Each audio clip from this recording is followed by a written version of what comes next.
अस्सलाम वालेकुम रहमतुल्लाहि व बरकातुहू। आप देख रहे हैं टॉप 10 विद JNM और मैं हूं गुलाम नबी मदनी। दुनिया भर से आज की 10 बड़ी और इंतहाई अहम खबरें जिन पर आज हम बात कर रहे हैं। नाज़रीन किराम, आज 12 जून 2020 है और आज दिन है जुमअतुल मुबारक का।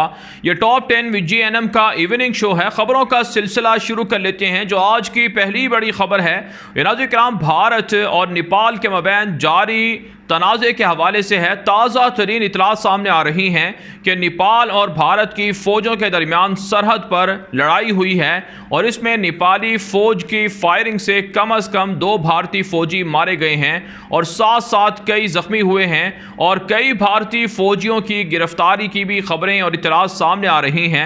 अगरचे भारतीय मीडिया पर दावा किया जा रहा है कि आम जो वहाँ के किसान थे या शहरी आबादी या आप यूँ कह सकते हैं सरहदी आबादी के जो लोग थे उनको मारा गया है, लेकिन नाज़रीन किराम हकीकत इसके बरक्स है।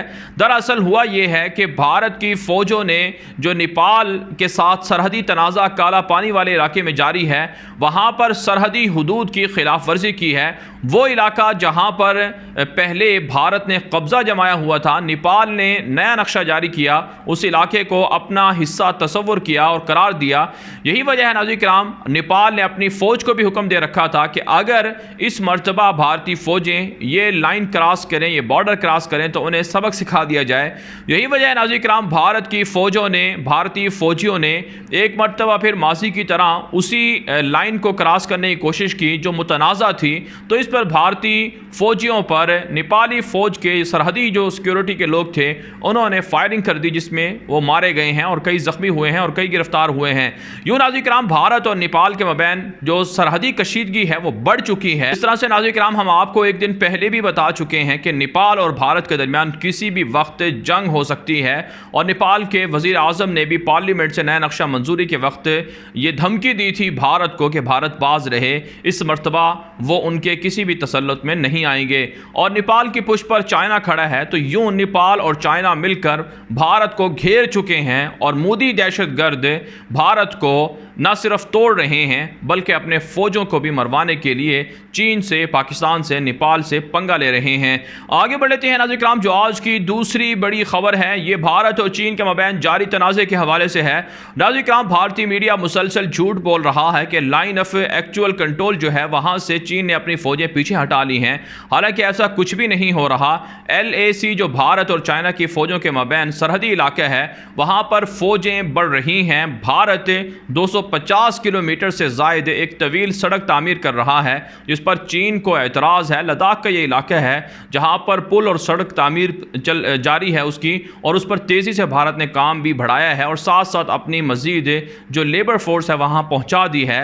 चाइना ने एतराज़ किया है कि 250 किलोमीटर तवील ये सड़क ना बनाई जाए वरना चाइना अपनी फ़ौजें पीछे नहीं हटाएगा, क्योंकि नाज़रीन किराम ये जो सड़क है ये स्ट्रेटेजिक अहमियत की हामिल है। अगर भारत ये बनाता है तो पाकिस्तान के साथ जो CPEC का जो रोड है वो गुजरेगा गिलगित बल्तिस्तान से, शहराए कराकम वगैरह से, उस पर भारत दरअंदाजी कर सकता है। यही वजह है चाइना इस वक्त इंतहाई शदीद गुस्से में है और भारत को वार्निंग दे चुका है, फाइनल वार्निंग दे चुका है कि अपनी फ़ौजों को पीछे हटा लिया जाए और इस तामीर को रोक दिया जाए, लेकिन भारत तैयार नहीं है। इसलिए कहा जा रहा है कि आने वाला 1 से 1.5 हफ्ता चाइना और भारत और नेपाल और भारत के दरमियान जंगी तनाव के हवाले से इंतहाई अहम हफ्ता है। इसमें किसी भी वक्त दोनों की फ़ौजें आपस में लड़ और मर सकती हैं। आगे बढ़ लेते हैं नाज़रीन किराम, जो आज की तीसरी बड़ी खबर है ये अफ़गानिस्तान से है।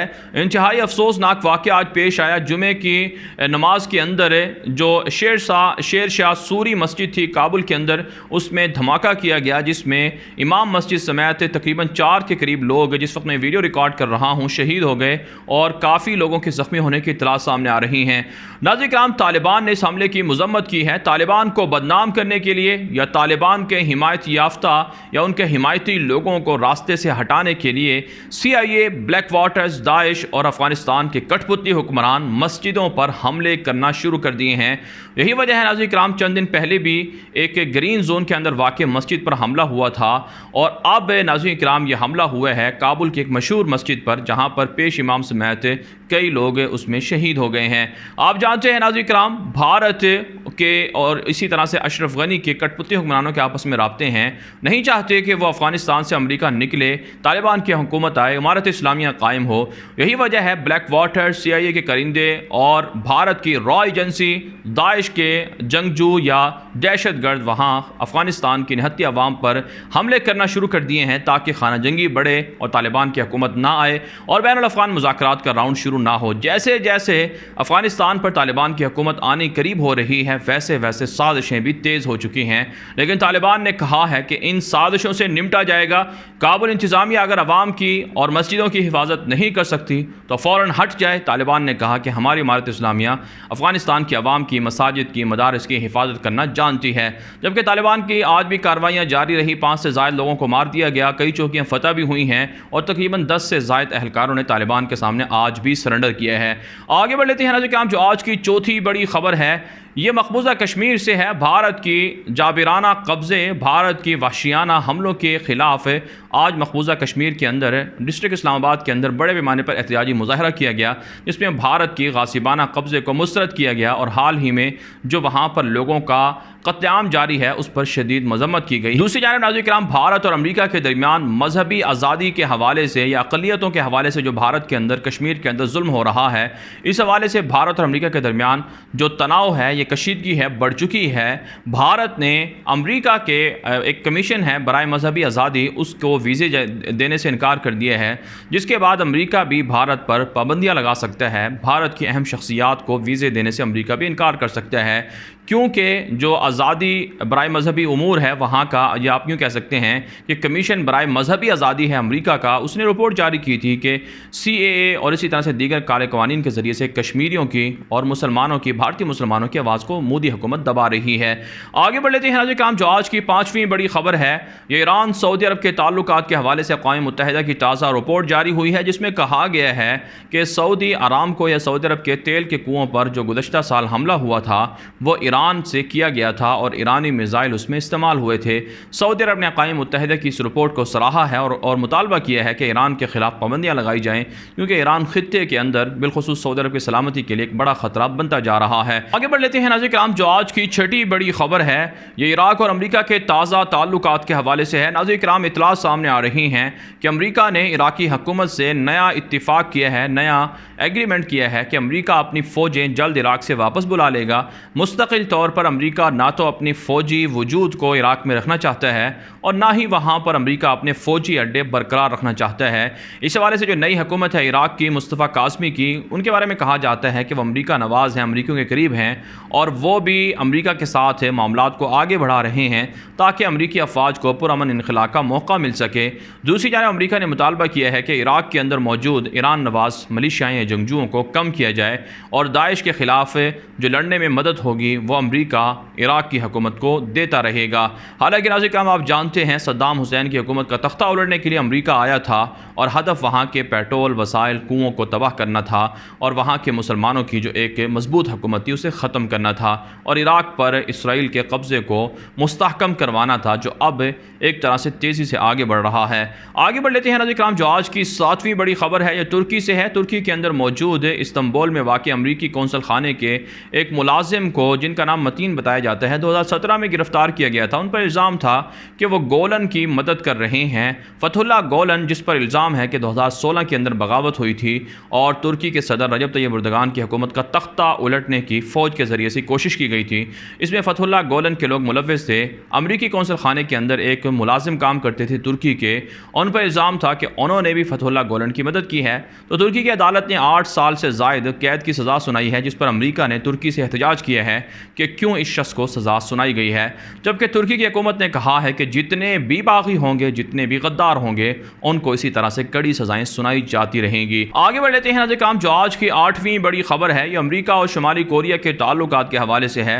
अगरचे नाज़रीन किराम ट्रंप और शुमाली कोरियन सरबराह किम जोंग उन के दरमियान फ़ोन पर रब्ता हुआ है और बाहमी ताल्लुकात को अच्छे करने का कहा गया है, लेकिन शुमाली कोरिया के हुकाम ने कहा है कि जितने मर्जी अमेरिका रब्ते कर ले, लेकिन शुमाली कोरिया अमेरिका को अपना दुश्मन समझता रहेगा और जब तक अमेरिका शुमाली कोरिया के ख़िलाफ़ धमकियों से बाज नहीं आएगा तब तक इनके दरमियान दुश्मनी बरकरार रहेगी।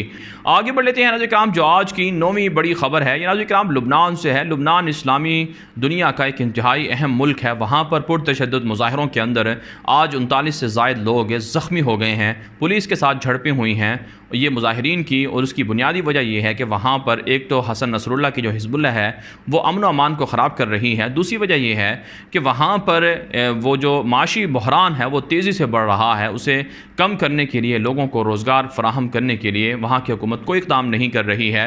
और तुर्की के रजब तैयब एर्दोगान के ख़िलाफ़ वहाँ एक TV चैनल पर कोई इस तरह की मनफी रिपोर्टिंग की गई, इसके ख़िलाफ़ भी वहाँ पर एहतजाज किया गया है। आगे बढ़ लेते हैं नाज़रीन किराम, जो आज की 10वीं बड़ी ख़बर है ये पाकिस्तान से है। पाकिस्तान के अंदर आज माली साल 2021 का बजट पेश कर दिया गया है। तकरीबन 72 खरब रुपए से ज़ायद का ये बजट है, जिसमें पाकिस्तान ने जो सरकारी मुलाजमीन हैं उनकी तनख्वाहों में इजाफ़ा ना करने का फ़ैसला किया है, पेंशन में भी इजाफ़ा नहीं किया गया। इसके अलावा रवां साल कोई टैक्स भी नहीं लगाया गया, मज़ीद टैक्स नहीं लगाया गया क्योंकि माशी बहरान है पाकिस्तान के अंदर। लेकिन नाज़रीन किराम अफसोस की बात यह है कि बजट खसारा तकरीबन 3,500 अरब रुपए से ज़ायद का है। यानी ये पाकिस्तान को इतनी रकम या तो कर्ज़े लेने पड़ेगी या फिर पाकिस्तान अपनी कुछ चीज़ें बेचेगा, नचकारी करेगा, तभी जाकर ये बजट खसारा पूरा हो सकता है। दूसरी जानब नाज़रीन किराम पाकिस्तान के दिफा में, पाकिस्तान का जो दिफाई बजट है उसमें तकरीबन 130 अरब रुपए से ज़ायद का इजाफ़ा किया गया है। और पाकिस्तान की फ़ौज और पाकिस्तान की जो दिफाई ज़रूरियात हैं उनको पूरा करने के लिए ये पाकिस्तान की फ़ौज का बजट नाकाफ़ी है जैसा कि कहा जाता है। लेकिन तालीम और दीगर शोबों के लिए, तरक्याती कामों के लिए भी बजट रखा गया है। इस पर दोनों तरह की राय सामने आ रही है। जो हुकूमती लोग हैं वो इसे सराह रहे हैं, जबकि जो अपोजिशन के लोग हैं वो इस बजट को अवाम दुश्मन बजट का नाम दे रहे हैं। बहरहाल नाज़रीन किराम दुनिया भर से थी आज की 10 बड़ी खबरें। इन खबरों के हवाले से आपकी क्या राय है? अपनी राय कमेंट के जरिए से ज़रूर हम तक पहुँचाएँ। अगर आप मज़ीद खबरें देखना चाहते हैं तो आप हमारे ट्विटर अकाउंट्स दुनिया मेरा आगे और गुलाम नबी मद्दी को फॉलो कर सकते हैं। इजाज़त दीजिए, अल्लाह हाफ़िज़।